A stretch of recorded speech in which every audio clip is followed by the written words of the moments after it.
Halo adik-adik semua, selamat datang di Sarang Baca Buku.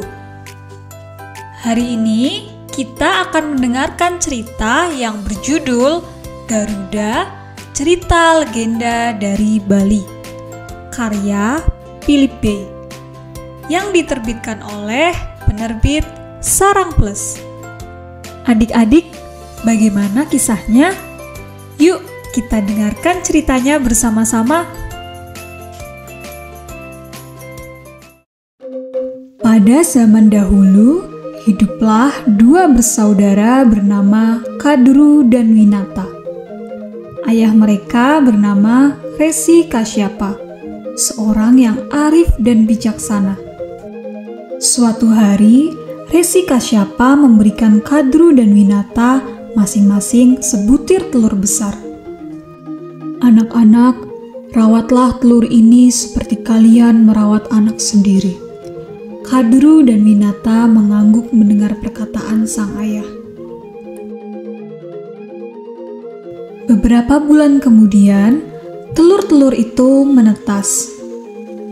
Kadru mendapatkan 9 ekor naga dari telur miliknya, sedangkan Winata mendapatkan seekor burung Garuda. Winata merawat dan memberi makan Garuda dengan penuh kasih sayang. Sebaliknya, Kadru yang mendapat 9 ekor naga justru tidak merawat mereka dengan baik. Kadru mulai merasa lelah dan terganggu. Menjaga dan merawat para naga ini sungguh pekerjaan yang sangat melelahkan. Akan lebih baik jika Winata juga merawat 9 naga milikku, pikir Kadru. Kadru mulai memikirkan rencana untuk menyerahkan tanggung jawabnya merawat 9 naga kepada Winata. Kadru pergi menemui sang ayah dan berbicara kepadanya. "Ayah, aku pernah mendengar ada seekor kuda yang membawa orang-orang ke kayangan. Apakah kuda itu benar-benar ada?" "Tentu saja, namanya kuda Ucaiswara." "Wah, aku ingin sekali melihat kuda itu. Bisakah ayah membawanya kemari?" "Bisa, ayah akan mencoba membawa Ucaiswara ke tempat ini." "Winata, apakah kamu tahu tentang kuda Ucaiswara?" "Ya, kuda yang membawa orang-orang ke kayangan kan?" "Benar, kuda itu sebentar lagi akan datang. Kira-kira apa warna kuda Ucaiswara itu?" "Aku dengar kuda Ucaiswara itu berwarna putih." "Menurutku, kuda Ucaiswara itu berwarna hitam. Bagaimana jika kita bertaruh siapa yang benar?" "Bertaruh? Kedengarannya bagus. Aku sangat yakin kuda Ucaiswara berwarna putih." "Orang yang kalah dalam taruhan ini harus mengabulkan permintaan dari pemenang." Setelah itu, Kadru mendatangi 9 naga miliknya dan bercerita tentang taruhan yang ia buat dengan Winata. "Tapi kuda Ucaiswara itu memang berwarna putih," ucap salah seekor naga. "Ya, benar sekali. Aku pernah mendengar hal itu dari kakek Resi Kasyapa saat ia bercerita tentang kuda Ucaiswara yang berwarna putih," sahut seekor naga yang lain. Kadru kemudian memberi perintah kepada naga-naga tersebut. "Sebelum kuda Ucaiswara tiba di sini, kalian harus menghalangi kuda itu dan membuatnya menjadi hitam dengan api milik kalian. Mengerti?" Naga-naga tersebut mengikuti perkataan Kadru. Ketika Ucaiswara tiba di rumah Resi Kasyapa, sang kuda telah berubah menjadi hitam. Kadru berkata kepada Winata, "Kamu lihat kan Winata, Ucaiswara itu berwarna hitam. Karena aku menang dalam taruhan ini, kamu harus mengabulkan permintaanku." Permintaanku adalah kamu harus mengurus dan merawat ke-9 naga milikku. Winata menyetujui permintaan Kadru untuk merawat 9 naga miliknya. Setiap hari, Winata sangat sibuk mengurus 9 ekor naga dan Garuda. Ia juga memberi makan dan melatih mereka. Kadru yang tidak mengerjakan apapun menjadi sangat malas. Namun, seiring berjalannya waktu, Winata yang bekerja dengan sangat keras menjadi lemah dan mudah sakit. Pada suatu hari, Garuda yang penasaran bertanya kepada Winata mengapa ia mau mengurus 9 naga milik Kadru begitu saja sendirian.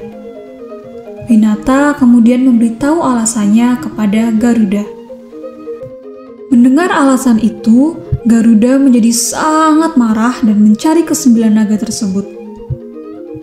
Kalian semua pasti yang telah mengubah warna kuda Ucaiswara menjadi hitam. Aku sangat yakin kuda Ucaiswara berwarna putih. Aku sudah pernah melihatnya. Kalian semua menipu dan memperbudak Winata kan? Ucap Garuda marah. Garuda kemudian menyerang ke-9 naga tersebut. Garuda sangat kuat dan tangkas, sehingga ia mampu mengalahkan mereka. Cakarnya yang tajam membuat kulit para naga itu robek dan terluka. Kadru menemui Garuda dan berkata, "Tidak akan ada yang berubah meskipun kamu menyerang naga-naga itu. Winata telah kalah dalam taruhan dan berjanji untuk merawat semua naga milikku. Jika kamu membawa air suci dari Tirta Amarta, aku tidak akan lagi meminta Winata untuk merawat mereka semua." Tirta Amarta adalah air keabadian. Siapapun yang meminum air itu, walau setetes, ia akan hidup selamanya. Garuda pun pergi mencari air suci Tirta Amarta ke sana kemari. Namun, ia tetap tidak menemukannya. Setelah melihat Garuda yang berjalan ke sana kemari cukup lama, Dewa Wisnu akhirnya menemui Garuda. "Wahai Garuda, aku melihatmu terbang ke 7 samudra. Apa yang sebenarnya sedang kamu cari?" "Wahai Dewa Wisnu, saya sedang mencari air suci Tirta Amarta. Tolong beritahu saya di mana saya dapat menemukan air itu."